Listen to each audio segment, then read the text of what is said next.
P. Diddy, Sean Puffy Combs, everybody's talking about him and not for anything good. I'm a savage, whatever I want, I'm going to get! I haven't been able to sleep because all I want to do is research what he's been up to. I've gone down a deep, dirty, dark hole, just like... No.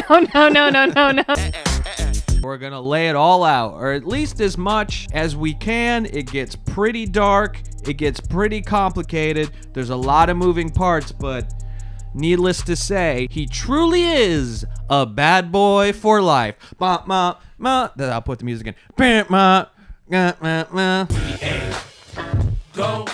nowhere. We ain't going nowhere. We can't stop now. 'Cause it's bad boy for life. You can't sue us because we're making this video in international waters. So there's no rules. You can't sue us because we're not real. We're AI bots. Yeah. Early in P. Diddy's career, he was bankrolled by a man named Clive Davis. Clive Davis is a very famous record executive and producer. He's signed Sly and the Family Stone, Janis Joplin, Santana, Bruce Springsteen, Chicago, Billy Joel, Donovan, Bay City Rollers, Blood, Sweat and Tears, Ace of Base, Aerosmith, Pink Floyd. Many consider him like a very shady guy in his own right. He famously threw a pre-Grammy party in the hotel where Whitney Houston had just died. You were, I think, going to go to the Clive Davis party. Yes. It was a surreal event where Whitney's body was still in the hotel, and there was this sort of party where apparently half the room were in tears, the other half were kind of partying. What did you feel about that? I thought that was complete insanity. She dies in a bathtub, and then he's got this party scheduled where all these A-listers are going to come over and get shit-faced for the Grammys, and he doesn't cancel the party. Her daughter's like still upstairs grieving with her dead mom in the bathtub. This woman that he's supposedly very close with, and he's like, the show's got to go on, it's the Grammys. No. Yeah. Is that real? Yeah. He knows she's dead. He knows she's dead. Yeah. No way. Yeah. No, he's like vocal about it. I'll add clips here. That historic night, that party that you throw every year, and the tragic day that she died, there were many. Why did you let the party go on? Of course, this is a personal thing, but the Grammys for the next night, you don't cancel. Now, Clive Davis is a bisexual man. And in your book, you reveal that you are bisexual. A lot of people believe that P. Diddy was in a relationship with Clive Davis, and that's why Clive Davis pumped so much money into Bad Boy Records. It's also been alleged that many people have had to kiss the ring of Clive Davis over the years, and so to speak. Yeah. This is important because as the story goes on, P. Diddy is being accused of all kinds of sexual misconduct, and this might be where he learned how things are done in the music industry, or what is done to your. Clive is the motherfucker that put Diddy on and created this monster and released him up on the motherfucking masses booties to be fucked. And if they still alive and on Bad Boy Records, you've been fucked. Because the ones that didn't take a dick, they all dead. It's kind of an open secret in the entertainment business that P. Diddy is gay, or at least bisexual. Is this still doubtable at this point that Diddy is, you know? Now, Fifth, when you continuously call Puff gay, does that affect your relationships in Hollywood? I don't call him gay. I said. Let me read it, Fifth. Oh my God. Sorry I can no longer help you guys. Soon you will all be gay and happy. You are all now left under leadership of Puffy Daddy. Report to the nearest rainbow. Dinner Thieves in theaters January 9th. Now, I've had to turn down $50 million 4 times. 4 times. Just to protect my integrity and that virgin hole I was telling you about. Right. Because P. Diddy be wanting to party. And you gotta tell him no. One person who talked about P. Diddy's sexuality a lot early on in the 90s was Suge Knight. Now, the beef between Suge Knight, Tupac, and P. Diddy is really complicated and convoluted, and it involves some murders, some shootings. But here's the thing. Keefe D, the man who was convicted of ordering the hit on Tupac, claims that P. Diddy offered $1 million to anybody who would take out Suge Knight and Tupac. And Tupac got taken out. P. Diddy was never convicted of anything, but why? Well, the story that has circulated was that after Tupac got killed, Puffy allegedly gave the money. I heard to Zip. Yes. And Zip was supposed to give the money to Keefe and them. Yes. But he never gave the money to him. But thank God he never gave him the money, right? Think about it. If he gave the money, Puffy would be in prison now, money for hire, a murder for hire. P. Diddy may have ordered the hit on Tupac.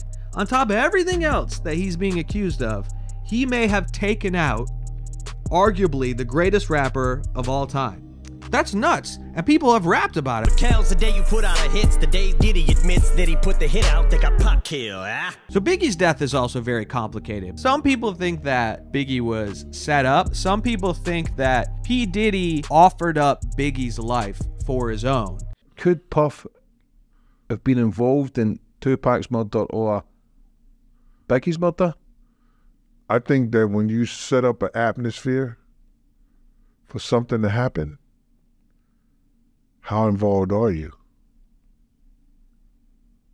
You set up the atmosphere. You put people in positions to get hurt. One thing is for sure, P. Diddy gained a lot after, well, Tupac was out of the picture, but especially Biggie being out of the picture, because he profited like crazy off of Biggie's name. Puffy has been making money off of Biggie's name for longer than Biggie was alive. After Biggie dies, P. Diddy puts out the worst song of all time, I'll Be Missing You, with Dr. Seuss rhymes like, I miss you every day. I went down to the bay. What do you say? Hey, hey, hey, Biggie Smalls. Wish you weren't dead. Yeah. It's kinda hard with you not around. Know you in heaven smiling down, watching us while we pray for you. Every day we pray for you. When Biggie was alive, they weren't particularly close. You know, they were business partners. What and about also the Hypnotized music video? They're on both. Niggas don't think shit stink, pink gators. My Detroit players. They're having a ball in the Hypnotized video. Yeah, they well, seem like best friends. It's not a documentary. When Biggie was alive, P. Diddy was taking like all of his money. Right? And this is a theme that a lot of people talk about who work with P. Diddy. They say that he basically keeps all the publishing rights and gives you very little. Diddy is just literally known as the guy that doesn't pay his artists. And it's funny, and then you move on and you like something that he did on TikTok because he's funny.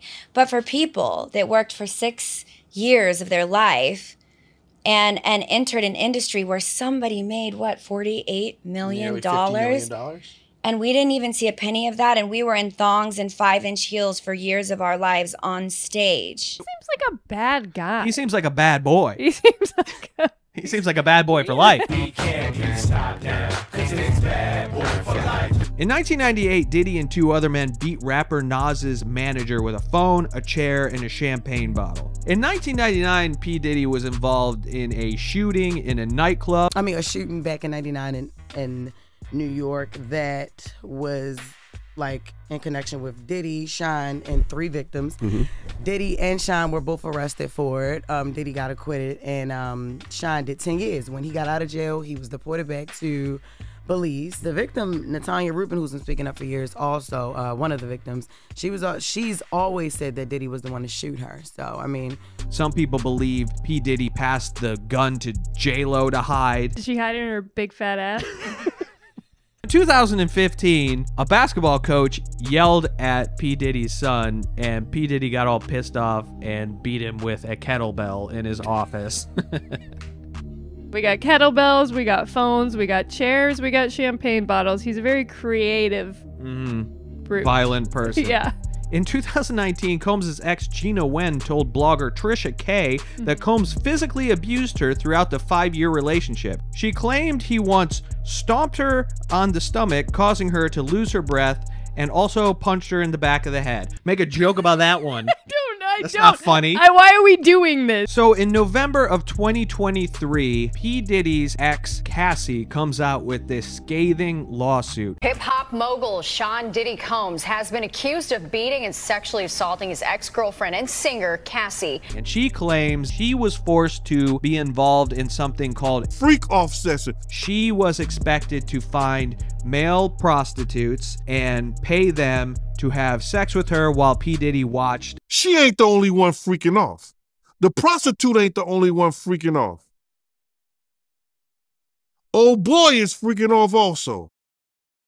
Right. So you think he was letting these guys use their BBCs on him? There's all kinds of different accusations about physical abuse, emotional abuse, sexual abuse. Cassie claims that she was beat so intensely and was also hooked on drugs by P. Diddy. He was like feeding her drugs throughout this time that she started to experience memory loss. She was at one point separated from P. Diddy and started dating rapper Kid Cudi. P. Diddy told her that he was gonna blow up Kid Cudi's car, and then lo and behold, Kid Cudi's car blows up. That's very bold. Yeah, he actually tried to do it.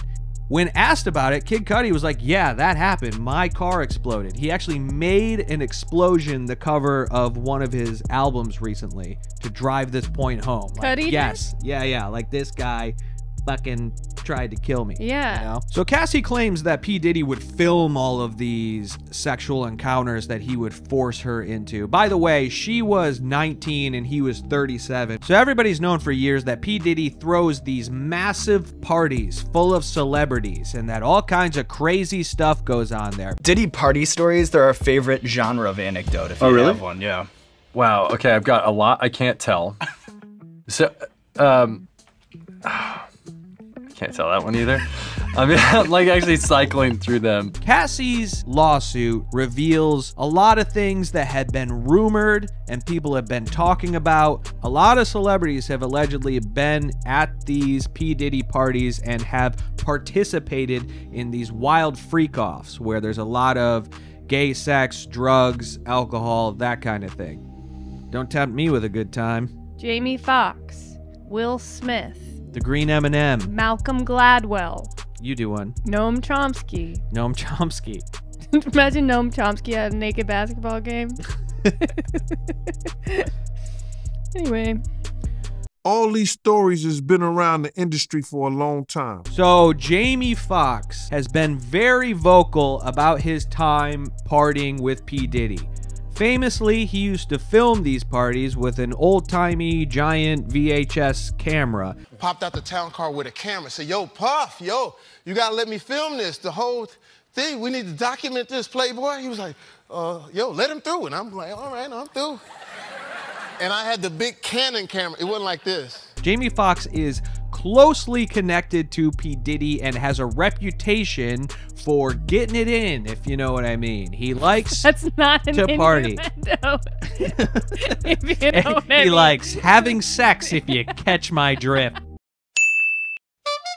You know what I mean? Jamie Foxx used to host naked basketball games, allegedly. There were interviews about these naked basketball games that have disappeared from the internet. Apparently, Jamie Foxx was asked about these naked basketball games on a Breakfast Club episode, and that video can no longer be found anywhere. And Jamie Foxx doesn't go on the Breakfast Club anymore. Diddy also used to host naked basketball games, and Jamie Foxx was allegedly involved in those. How is that sexual, though? There's nothing horny about naked basketball. You're right. Just your dick flapping up and hitting you in the belly button. Or for me, my chin.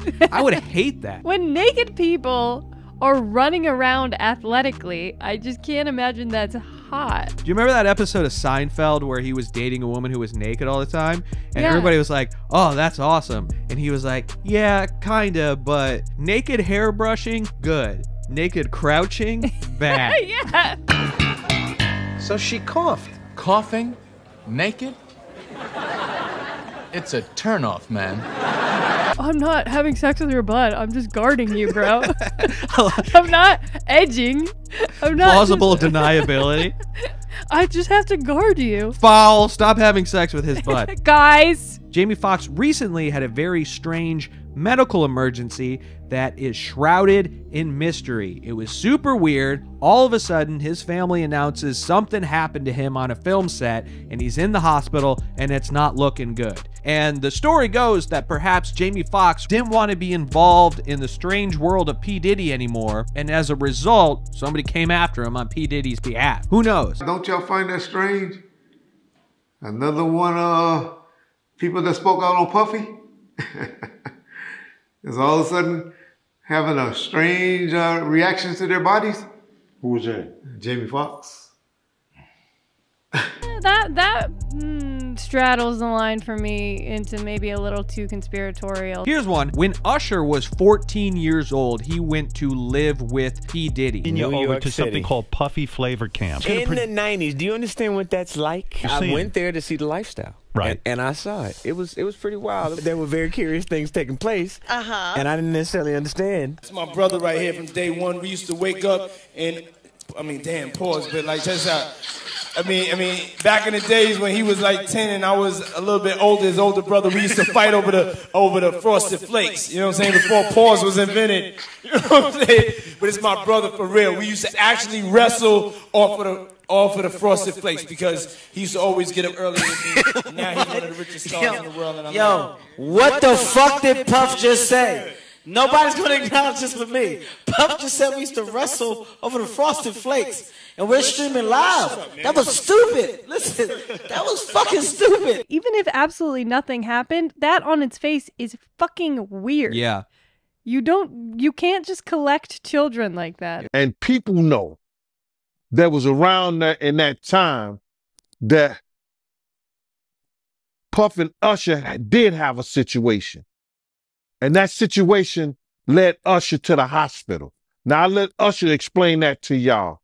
I'll let Usher tell that story. P. Diddy also showed a lot of interest in Justin Bieber when he was very young. Rapper YK Osiris and actor Orlando Brown were also very young when they spent time with P. Diddy. Something was done to Orlando Brown. You know what I'm saying? I mean, yo, Diddy, you gave me the ooshka skoosmash. You gave me the ooshka smooaf, the smooshmash. Diddy.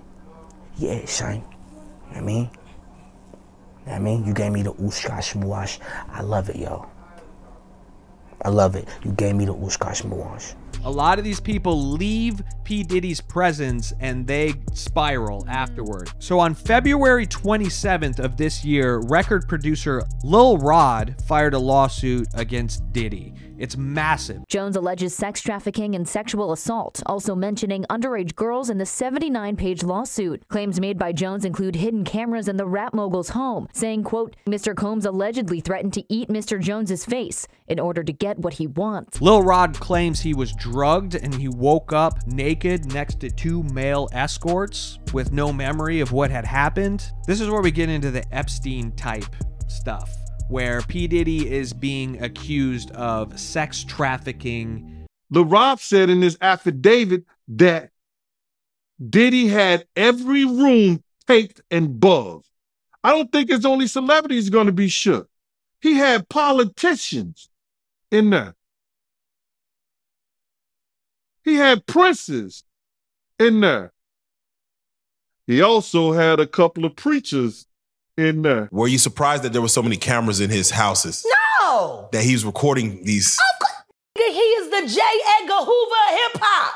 There's an accusation that he killed a guy, but he is so in with the cops that they made it disappear. And there are photographs of like a bloody room that is allegedly the aftermath of one of these murders. So stay tuned for part 2, folks. Unless no. tanks. I mean, we could do part 2 of this video. Like you got to do the research. I can't watch this shit anymore. My eyes are bleeding. I have Gilmore Girls to watch.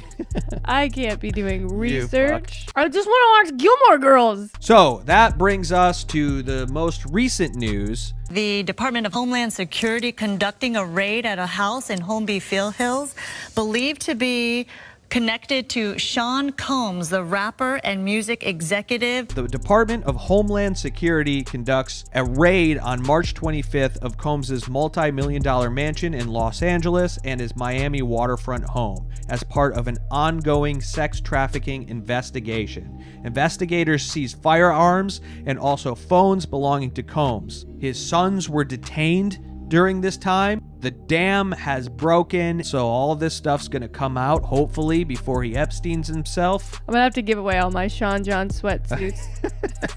We're gonna have to pour all our Ciroc down the sink. He was like a music Jeffrey Epstein who was using people for sex, but he was also exploiting people using sex, allegedly. I think we'll find out a lot more. So yeah, I mean, I think these celebrities are pretty fucked up. Looking at you, the host of The View. I know you were there. I know what you did, Joy Behar. I mean, the whole time he told you he was a bad boy for life. We can't be stopped now, 'cause it's bad boy for life. So there you have it, folks. That's the story of P. Diddy. You said that like you finished a children's novel. Now go to bed. Try not to have screaming nightmares about shiny suit man underneath your bed. Also, most of the shampoo in the store makes your hair fall out. And the same companies sell the products that help you grow your hair back. Think about that. This is a conspiracy channel now. We have not found our voice. Tell us if this is what we're supposed to do. I'm just trying to pay my rent. What to do. Yeah. And we'll do it. Joy Behar was at all the freak offs and the naked basketball.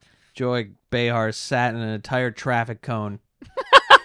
No. It's on film. No. Yep. That's how she got that job. Allegedly. Yeah, they used You to think call she's her. qualified to talk about the news? I don't. They used to call her Traffic Cone Behar back in the 80s. They used to call her Conehead. Cone deep throat, old cone. They used to call it Joy Behar. You get it. If you know what I mean. If you get what we're saying. We can't put that in, can we? This is going to be a 2-hour-long video. We're going to have to do like a allegedly. Joy Behar allegedly deep-throated a traffic. Yeah. And Whoopi definitely did. That's what killed Barbara Walters.